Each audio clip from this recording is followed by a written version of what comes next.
Matando a los enviados de Dios es el tema que quisiera compartir el día de hoy. Y les animo a que abran la Biblia en el Evangelio de San Mateo, que es el primer evangelio que está en lo que se conoce como el Nuevo Testamento.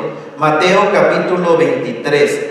Si por favor venga alguien que no tiene Biblia, ofrézcale una, pero ahí abajo de las sillas, en la parte de abajo, hay Biblias en español, hay Biblias en inglés. Les animo a que tengan una Biblia y abran en Mateo capítulo 23. Ahora, lo que está sucediendo ahí, en Mateo capítulo 23, si ustedes ven hasta desde el principio de Mateo capítulo 23, es un capítulo donde Jesucristo acusa y juzga duramente a un grupo de personas, y no eran los pecadores ni los criminales. ¿Saben a quiénes? A los religiosos, a gente que creían en Dios. Les habló duramente, eran los líderes religiosos del judaísmo. En este capítulo es donde se muestra a Jesucristo hablando como en ningún otro lugar. Y es interesante notar que Cristo no les habló de esta manera a los pecadores, ni a las rameras o prostitutas, ni a los borrachos, ni a los ladrones. No les habló como les habló aquí a los líderes religiosos. Y es interesante porque realmente aquí Jesucristo está mostrando de que la religión no tiene ningún poder para salvar a un ser humano. Ninguna religión que existe en el mundo salva a nadie, ni a una mosca. Solamente Jesucristo puede salvar seres humanos de la condenación eterna. Entonces, en este pasaje, cuando Cristo les habla duramente, es porque eran religiosos, sí, eran una religión buena, sí, el judaísmo. Creían en el verdadero Dios, tenían las escrituras hebreas, la revelación de Dios en el idioma hebreo, hermanos. Sin embargo, vean que esa religión no había hecho nada en el corazón de estos líderes religiosos. Imagínense, líderes, abrían la Biblia, la escritura, enseñaban, interpretaban la palabra de Dios, y sus corazones estaban negros, estaban duros, andaban en oscuridad. Por eso Cristo les habló duramente.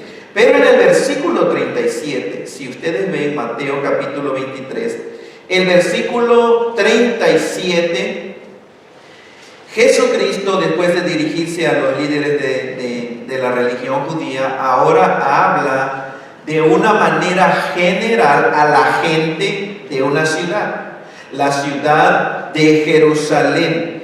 Jesucristo se dirige a la ciudad como si fuera una persona. Esto es una manera de expresarse. Eso se llama personificación. Hablarle a una silla, eso es personificar, darle el aspecto como de una persona, como si escuchara. Y Jesucristo en el versículo 37 se dirige personificando a la ciudad de Jerusalén, y Jesucristo le habla de lo más profundo de su corazón. En el versículo 37 dice Jesucristo, cuando vio la ciudad, dijo: Jerusalén, Jerusalén, que matas a los profetas y apedreas a los que te son enviados. ¿Cuántas veces quise juntar a tus hijos como la gallina junta a sus polluelos, y no quisiste?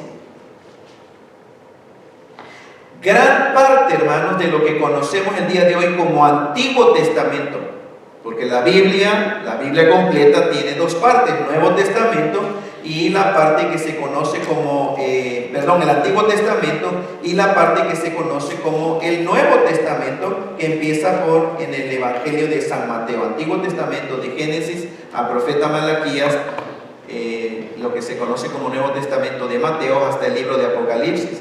Bueno, en el Antiguo Testamento, la Biblia narra la manera en que Dios trató con el pueblo de Israel, con las 12 tribus de Israel, con los judíos.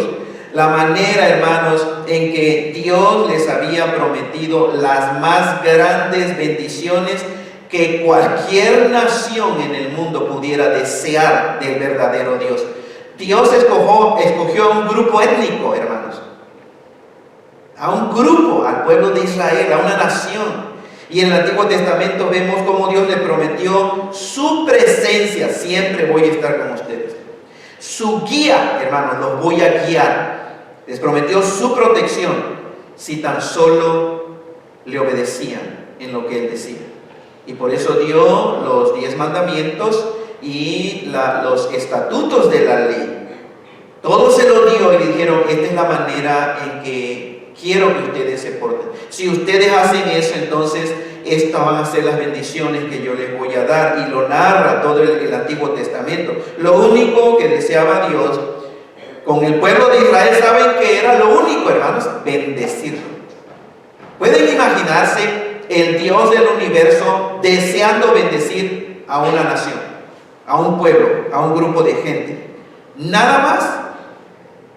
Él los había escogido para derramar su amor sobre ellos y para bendecirlos grandemente por siempre. Eso era el plan de Dios con el pueblo de Israel. La única condición era que el pueblo creyera en Jehová, que le obedeciera, que le tuviera temor y que guardara sus estatutos, sus mandamientos. Pero a los que han leído todo el Antiguo Testamento, vemos una y otra vez al pueblo de Israel desviarse del camino y desobedecer a Dios, ignorar los mandamientos de Dios y hacer lo que sus vecinos paganos, las naciones paganas, hacían. La perversidad de la idolatría, el paganismo. Hermanos, que los vecinos que no creían en Dios, este pueblo de Israel se desviaba.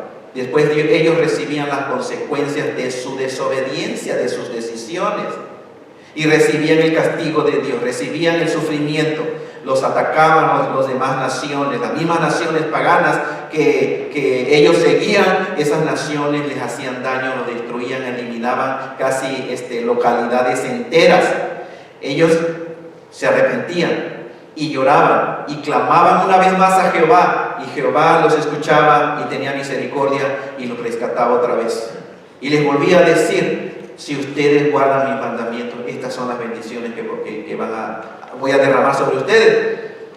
¿Y qué hacían, hermanos? Por un tiempo. Y después, una vez más, se dejaban llevar por el paganismo, por lo que veían en las naciones. Eso lo vemos en el Antiguo Testamento. El amor del Señor Jesucristo se puede sentir en estas palabras. Jerusalén, Jerusalén. Es, hermanos, como cuando un padre o una mamá con mucho dolor ven a su hijo ir por el mal camino, ¿cierto? Cuando un hijo, hermanos, va por el mal camino, el papá, la mamá le duele en su corazón después de tanto que le ha dicho, que le ha dado instrucciones, que eso no es bueno, que lo que estás haciendo necesitas dejar de hacerlo. Ay, mi hijo, ay, mi hijo. Esa es la expresión, hermano, que Jesucristo, cuando vio la ciudad, porque dice: ¿cuántas veces yo traté? ¿Cuántas veces? Y ahora viene Jesucristo entrando y viendo y dice: Jerusalén, Jerusalén. La ciudad de Jerusalén llegó a ser la capital del reino de Israel, hermanos. Y Jesucristo la ve y su corazón se estremece con tristeza. Pero dense cuenta de esto, es interesante porque en el Antiguo Testamento Jesucristo no había todavía nacido. Jesucristo nació o vino a este mundo hace más o menos 2000 años, ¿ok? Por eso estamos en el año 2019, porque más o menos es cuando Jesucristo vino aquí a la tierra. Nació de la Virgen María, de una señorita. Pero en el Antiguo Testamento era Jehová Dios. Jehová no se decía el nombre de Jesucristo antes de que Cristo naciera. Era el yo soy Jehová de los ejércitos, el que hablaba al pueblo de Israel, a los judíos, y trataba de bendecirlos, trataba de juntar el pueblo como un todo, hermanos. Era Jehová. Y aquí Jesucristo Jesucristo dice, ¿cuántas veces yo traté? ¿Cuántas veces traté de juntarlos? Ahora, por fin, ¿fue Jehová o fue Jesucristo el que los trató de juntar? La respuesta es sí. Jehová, Jesucristo. Porque Jesucristo es Dios. El Dios del Antiguo Testamento vino a hacerse un ser humano en la persona de Jesucristo. Y por eso Jesucristo dijo, ¿cuántas veces quise juntar a tus hijos? En el Antiguo Testamento, hermano, era el mismo Jesucristo que es Dios, y la Escritura enseña claramente algo que se conoce como la doctrina de la Santa Trinidad. Dios Padre, Dios Hijo, Dios Espíritu Santo. Un Dios manifestado, revelado eternamente en tres personas diferentes. Un solo Dios. Ahora, ¿cuál fue el deseo del Señor? ¿Qué dice la Escritura? ¿Cuántas veces quise juntar a tus hijos? ¿Cuál era el deseo de Jehová, hermano? ¿Cuál era el deseo de nuestro Señor Jesucristo? Juntar a sus hijos. Ahora, ¿esto era malo? Absolutamente no. ¿Qué de malo, hermanos? Era lo mejor que le podía suceder a una nación. Era que el mismo Dios del universo lo juntara como un pueblo. ¿Qué privilegio más grande de una nación que Dios los quiere juntar, hermanos? Era un deseo bueno de parte de Dios. Y vean el ejemplo que da el Señor, cómo quería Dios juntar a sus hijos. Dice, como una gallina, como la gallina junta a sus polluelos debajo de sus alas. Ahora, qué interesante, porque mejor ilustración no pudo escoger nuestro Señor Jesucristo. Hermanos, ¿alguien ha visto una gallina juntar a sus pollitos debajo de sus alas, cierto? ¿Cuándo es que una gallina hace eso, hermanos? ¿Cuándo la gallina quiere que sus pollitos? Cuando hay peligro. La gallina entiende el peligro, los pollitos no.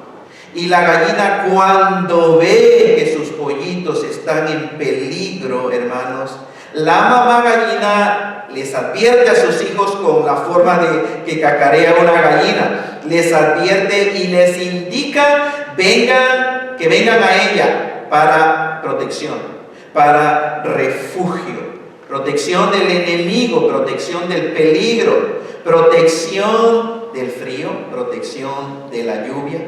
Protección es lo que quiere la gallina con sus hijitos. Ahora, la mamá gallina, hermanos, está dispuesta a todo por proteger a sus pollitos. Y no sé, los que han crecido en rancho, ¿cierto? Yo recuerdo cuando una gallina estaba teniendo sus pollitos, cuidado, porque no te le puedes acercar, porque se te va encima la gallina. Y cuando protege a sus hijitos, hermanos, sabían que los hijitos no se ven, los pollitos no se ven. ¿Quién se ve? Nada más la gallina. La gallina. Entonces, para llegar a los pollitos, primero tienes que pasar por la gallina, ¿cierto?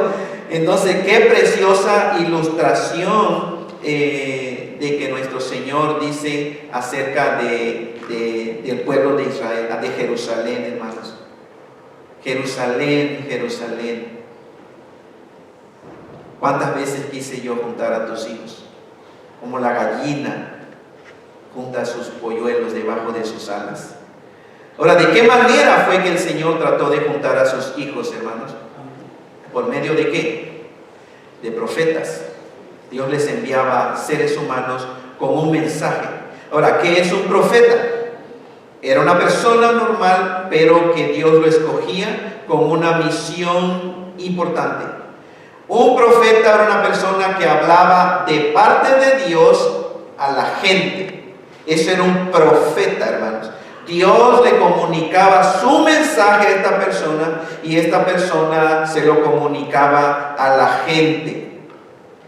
Dios era el que daba el mensaje. Los profetas nunca hablaban lo que ellos quisieran. Nunca hablaron lo que a ellos se les ocurrió. Era revelación de Dios y los enviaba al pueblo de Israel. El mensaje que traía el profeta era la misma palabra de Dios. Los profetas se identificaban diciendo, así dice el Señor. Y entonces hablaban fuerte y decían lo que Dios les había dicho. Decía, vino a mí la palabra del Señor, de Jehová, diciendo. Y entonces declaraba lo que Dios le había revelado. Era un hombre de Dios, que hablaba de parte de Dios, que había sido enviado por el mismo Dios para dar un mensaje, obviamente no una tontería. Era un mensaje de suma importancia. ¿Qué era lo que Dios deseaba, hermanos, con el pueblo al enviarles a sus profetas?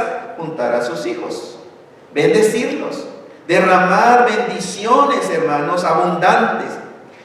Pero ¿qué era lo que hacía esta nación cada vez que Dios les enviaba un profeta, hermano? ¿Qué dice el pasaje que hemos leído?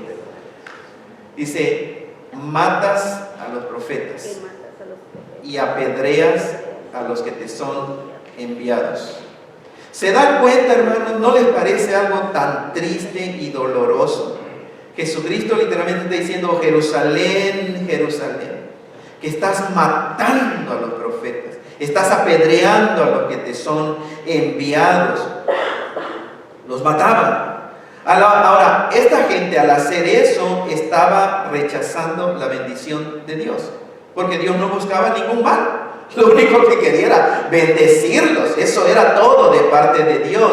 Pero esta gente, al matar al enviado de Dios, al mensajero de Dios, lo que estaban diciendo, o la actitud que realmente tenían era, no te queremos a ti, Dios, no queremos nada tuyo, no queremos tu bendición. Eso era la actitud que tomaba esta persona. Dios envió a sus profetas y mensajeros muchas veces. Aquí Cristo lo usa con la expresión, ¿cuántas veces quise? ¿Cuántas veces quise? Porque realmente no fue solamente una vez, fue muchas veces, hermanos, de diferentes maneras. Esta expresión de cuántas veces Jerusalén expresa el dolor, la tristeza del corazón del Señor al tratar de hacer algo bueno por su pueblo. Fueron muchas veces, pero ellos no quisieron. Y por eso Cristo dice, y no quisiste. No quisiste. ¿Cuántas veces traté, pero tú no quisiste? Fue su decisión. Nadie los obligó a no creer. Nadie los obligó a tomar esa decisión. En su voluntad, basados en sus propios razonamientos y desechando el mensaje de Dios, ellos decidieron. Y su decisión fue, no queremos nada de Dios. ¿Y por qué, hermanos? ¿Pero por qué la gente hacía esto? ¿Se han puesto a pensar por qué? ¿Saben por qué, hermanos? Porque no querían el gobierno de Dios sobre sus vidas. Simplemente no querían, ellos querían hacer lo que ellos quisieran hacer. No querían que nadie, ni Dios les dijera cómo debían de vivir, cómo debían de comportarse. No querían que Dios les dijera, esto no se hace, no debes de hacerlo, es malo, es pecado delante de mí. No querían que les dijera, esto es lo que deben de hacer porque esto es bueno, eso es agradable a mis ojos. Simplemente la gente no quería, ellos querían hacer lo que quisieran. Dios deseaba controlar sus vidas y eso es clave, hermanos, porque esta gente no quería que alguien controlara su vida. No querían el control de nadie, pero ellos querían ser los que dirigían sus propias vidas. Querían ser los constructores de su destino y fueron a rechazar la dirección y control de Dios. Ellos construyeron su propio destino. Cuando en el Antiguo Testamento la gente rechazaba el gobierno de Dios, ellos no solo hacían eso, sino que siempre se iban tras dioses ajenos. O sea, en el momento en que uno rechaza la verdad, lo único que te queda es creer la mentira. Cuando ellos rechazaban al verdadero Dios, agarraban a cualquier otro Dios falso, pagano. Cuando rechazaban la instrucción de Dios, ellos se ponían a practicar lo que las naciones vecinas, que eran paganas, hacían. teniendo la oportunidad de recibir la más grande bendición, hermanos y hermanas. Siempre se iban tras las costumbres de las naciones paganas, naciones que no tenían el temor de Dios. Les atraía más las costumbres de los pueblos sin Dios. Y han pasado 2000 años. Ha pasado más tiempo, ha pasado 2000 años desde que Jesucristo, aquí en la tierra, hermanos, allá viendo a Jerusalén, hizo esta exclamación: Jerusalén, Jerusalén, que matas a los profetas y apedreas a los que te son enviados. ¿Cuántas veces quise juntar a tus hijos, como la gallina junta sus polluelos debajo de sus alas, y no quisiste? 2000 años han pasado, hermanos, ¿y qué es lo que vemos el día de hoy? Vemos al mismo Dios del universo, al mismo Señor Jesucristo, buscando una y otra vez salvar a la gente, ¿cierto? Salvar a la humanidad, hermanos, salvar a cada uno de los seres humanos de este mundo. Vemos al mismo Señor Jesucristo con el mismo amor, queriendo juntar a todos los seres humanos con el deseo de salvarlos, de bendecirlos.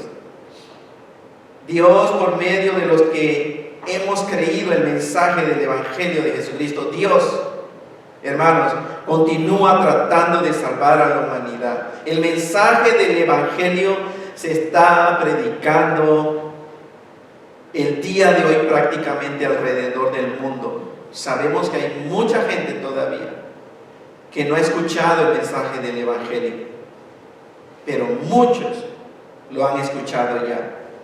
El mensaje es simple, claro y sencillo: arrepiéntanse y crean en el Evangelio. Arrepiéntanse y crean el Evangelio, hermano. ¿Y por qué el Evangelio? Porque en el Evangelio se encuentra todo lo que el ser humano necesita para su salvación. En el Evangelio, en el mensaje del Evangelio se encuentra todo lo que el ser humano necesita para su bienestar espiritual. Y cuando el ser humano, cuando el individuo está bien espiritualmente, está bien emocionalmente. No puedes estar bien espiritualmente y estar mal emocionalmente. Y si uno de los problemas que estamos viendo el día de hoy en nuestra sociedad son problemas emocionales que vienen de lo mental, hermanos. Las emociones, la gente ya no sabe qué más hacer para quitar esas emociones tan horribles. Gente que siente una culpabilidad porque son culpables, no aguantan la culpabilidad y empiezan a tomar droga para eliminar ese sentimiento de culpabilidad. Otros se quitan la vida porque no aguantan la condenación de sus propias conciencias, de su propio corazón. Es el mismo mensaje, pero es claro: arrepiéntanse y crean en el Evangelio. Evangelio quiere decir buenas noticias. Good news. Buenas noticias. ¿Quién necesita buenas noticias? Pues las personas que tienen malas noticias. Primero tienen que entender las malas noticias. Y las malas noticias, existen malas noticias para el ser humano. Y la pregunta es: ¿cuál es entonces la mala noticia para el ser humano? ¿Por qué necesita buenas noticias, cierto? ¿Por qué necesita el ser humano a Jesucristo, el Evangelio? Y hay gente que no sabe cuál es la mala noticia. Y por eso siente: yo no necesito a Jesucristo, yo no necesito Evangelio. ¿Por qué? ¿Por qué? ¿Por qué buenas noticias? ¿Qué buena noticia para mí? Y entonces es importante que nosotros los cristianos entendamos cuáles son las malas noticias, para decirle la mala noticia a toda la gente, primero, antes de darle la buena noticia. Y la mala noticia, obviamente, a la luz de la Biblia, es que el pecado del primer representante de la raza humana, que es Adán, el primer hombre creado aquí en la tierra, Adán pecó, desobedeció a Dios, y en Adán todos pecamos. Por este pecado toda la raza humana cayó a un estado de completa perdición espiritual. En Génesis capítulo 3 se le conoce como la caída de la raza humana, the fall. Es uno de los pasajes más tristes de toda la Biblia.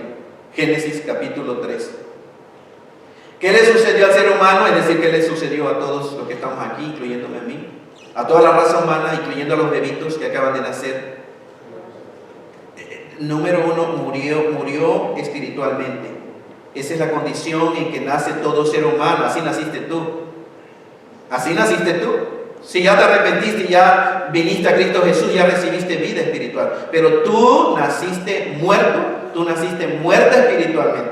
No existe ser humano que no nazca muerto espiritualmente. No existe ser humano que nace ya regenerado y que nace teniendo vida espiritual. Todo ser humano, en China, en Japón, en Corea, en Alemania, en México, en Latinoamérica, en Estados Unidos, todo ser humano nace muerto espiritualmente, sin Dios en su vida.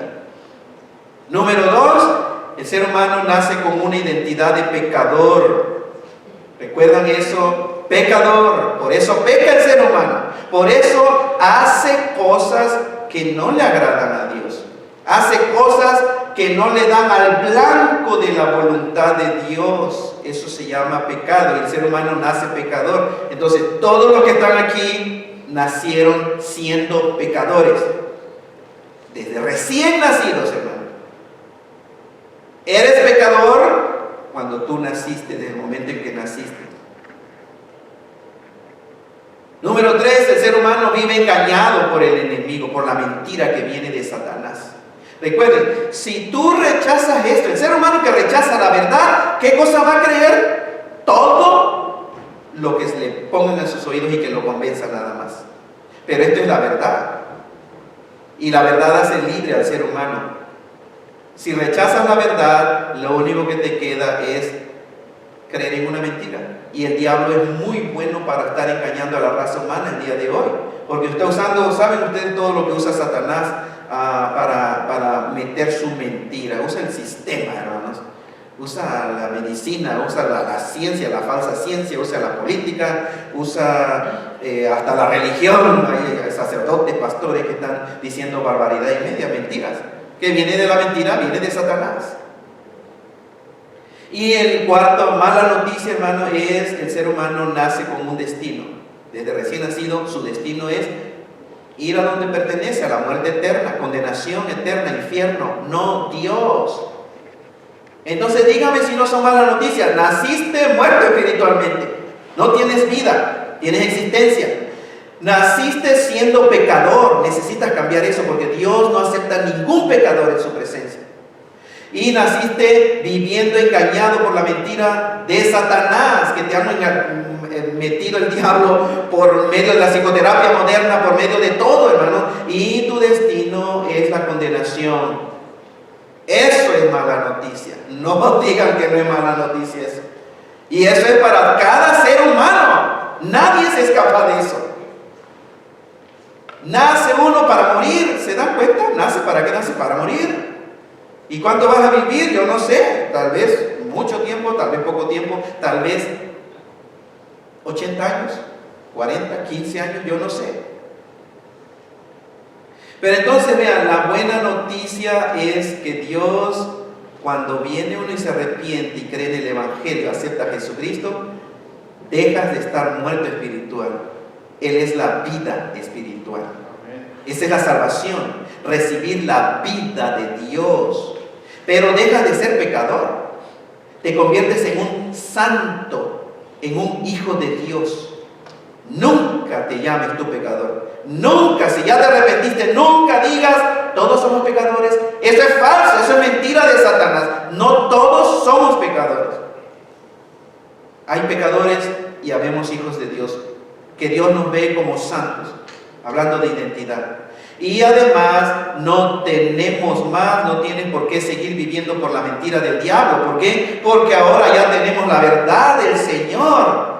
Y haces la decisión, te arrepientes de vivir de creer la mentira y dices, Dios, a partir de ahora que me he arrepentido, tu palabra será la verdad absoluta, perfecta, completa, final, que yo voy a creer. Y cambia tu destino eterno. Eso es el Evangelio, la buena noticia. que necesita el ser humano. Cambia, ya no más vas a ir a la condenación eterna, nunca jamás, nunca significa nunca, porque ya eres un hijo de Dios, delante de Dios santo, perfecto, sin pecado, sin mancha de maldad, justificado perfectamente. Así te ve Dios si estás tú en Cristo Jesús. No por tu comportamiento, sino es por nuestra identificación con Cristo Jesús, por nuestra unión con Cristo Jesús. Él lo hizo todo por nosotros, Él lo hizo todo por ti. Ya lo hizo todo, hermano. Dios envió a su Hijo Jesucristo hace 2000 años y murió en tu lugar, por ti, por mí. Nosotros los pecadores necesitábamos recibir ese castigo.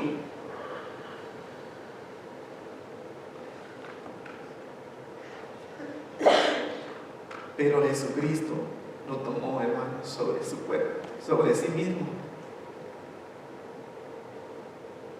Y Cristo Jesús y el mensaje del Evangelio es la última manera en que Dios está tratando de juntar a sus hijos. Si Cristo dijo: Jerusalén, Jerusalén, que matas a los profetas y apedreas a los que te son enviados, ¿cuántas veces quise? Bueno, esta es la última vez.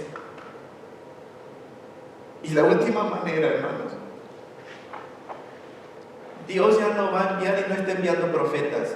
Dios envió a su propio Hijo a este planeta Tierra, a su propio Hijo, al Hijo de Dios. Y esta semana celebramos o recordamos